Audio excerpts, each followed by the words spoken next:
आणि आता थेट जाऊयात खासदार संजय राऊत बोलतायत. मी गेल्या काही दिवसापासून सांगतो की या मंत्रिमंडळातले 4 मंत्री जाणार आहेत.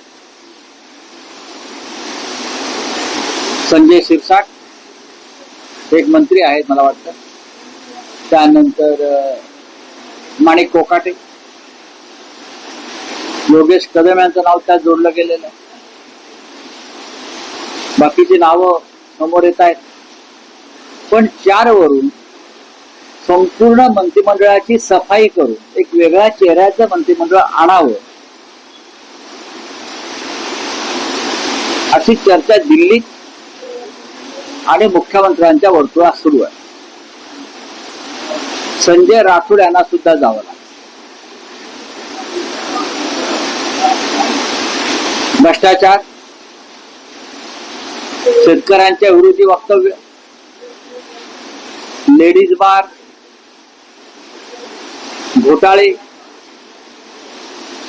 पैशाच्या उघड्या बागा घेऊन बसणं, याच्यामुळे बिघडलेली प्रतिमा हे आता ओझं देवेंद्र फडणवीस यांच्या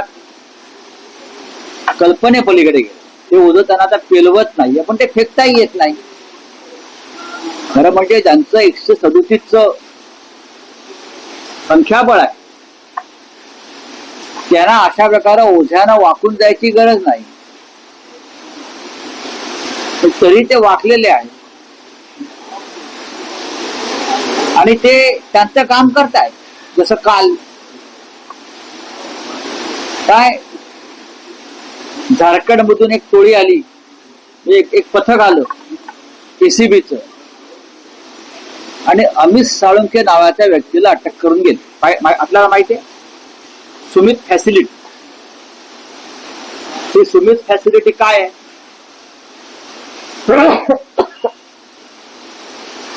800 कोटीचा अँब्युलन्स घोटाळा जो महाराष्ट्रात झाला.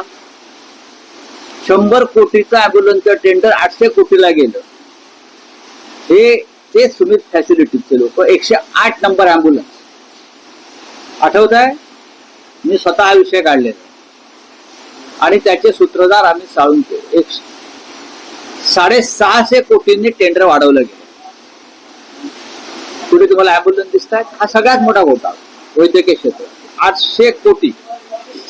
हे जे अमित साळुंखे आहेत ते श्रीकांत शिंदे मेडिकल फाउंडेशन जे आहे त्याचा कणा आहे, आर्थिक कणा.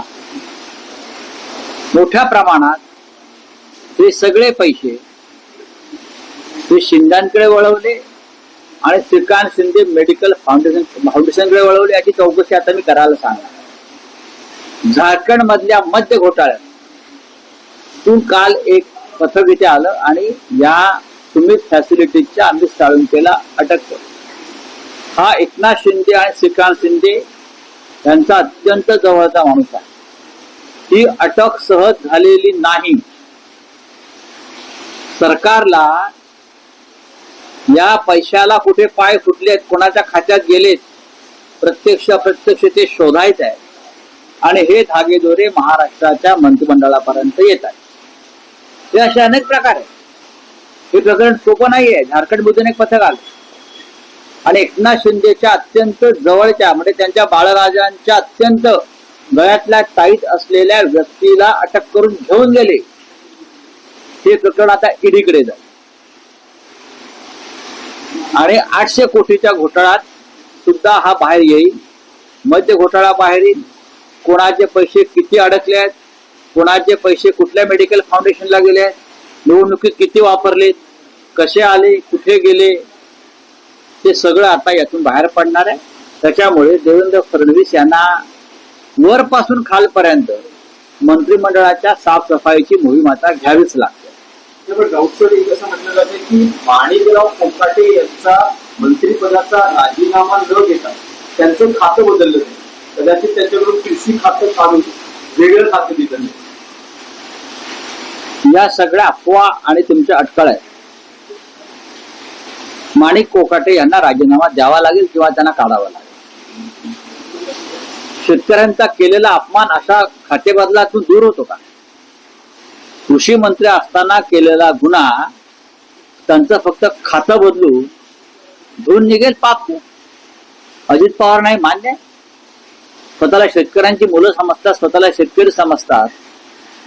आणि माणिक कोकाटे असतील, संजय शिरसाट असतील, योगेश कदम असतील, संजय राठोड असतील, हे असे सगळे नमुने आपण मंत्रिमंडळामध्ये घेतलेले आहात. राज्य कसं चालवताय तुम्ही?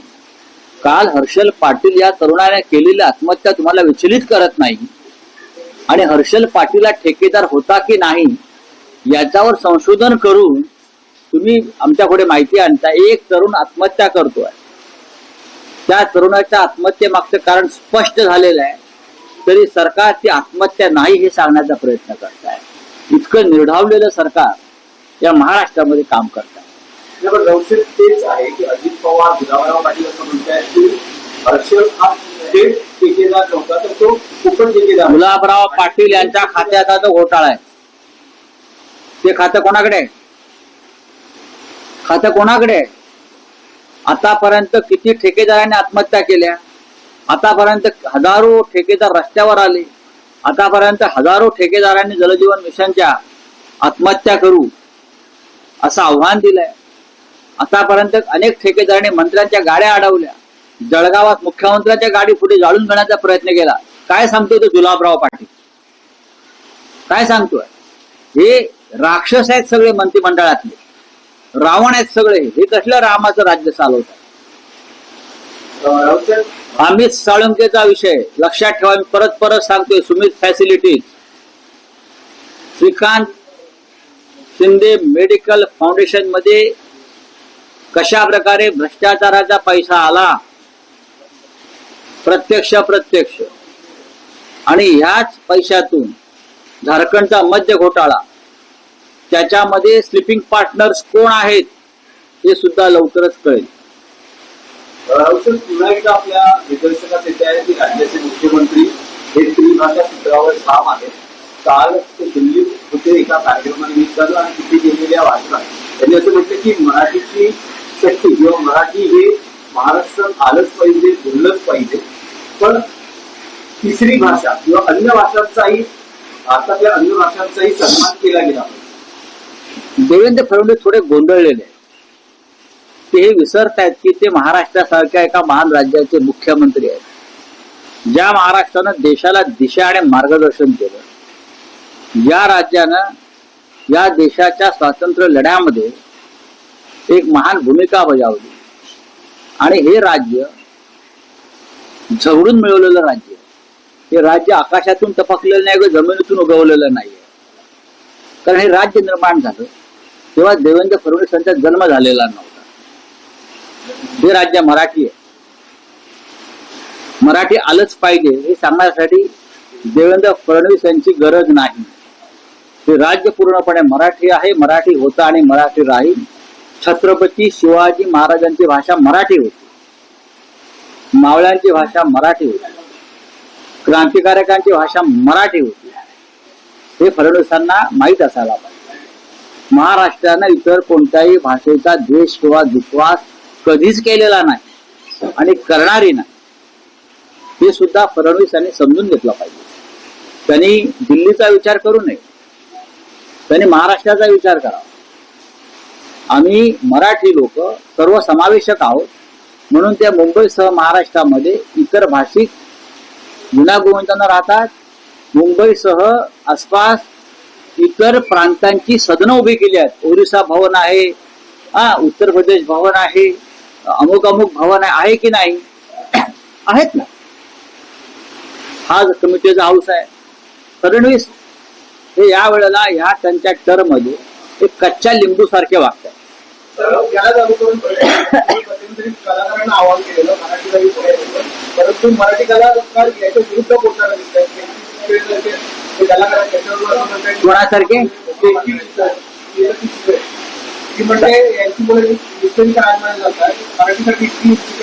ठीक आहे, तुझ्या मुलांना मराठी शाळेत टाक असतील तर. दिल्लीत कार्यक्रम होता आणि त्याला मुख्यमंत्र्यांबरोबर राज्याचे दोन्ही उपमुख्यमंत्री उपस्थित राहणार. तर या कार्यक्रमाला उपस्थित राहणं दोन्ही उपमुख्यमंत्र्यांनी टाळलं. आज मुख्यमंत्री सामनात जी बातमी आहे त्यात असं म्हटलं आहे की काही अपशकून यामुळे हे दोन्ही उपमुख्यमंत्री कार्यक्रमाला गेले नाही. कारण जो या कार्यक्रमाला उपस्थित राहतो त्याचं राजकीय वजन घट्ट असा आतापर्यंतचा अनुभव आहे. बातमी आहे चांगली ती, आणि सत्य कशावर आधारित त्या बातम्या असतात, संदर्भ दिलेला आहे हे खरं आहे. महाराष्ट्राचं सरकार हे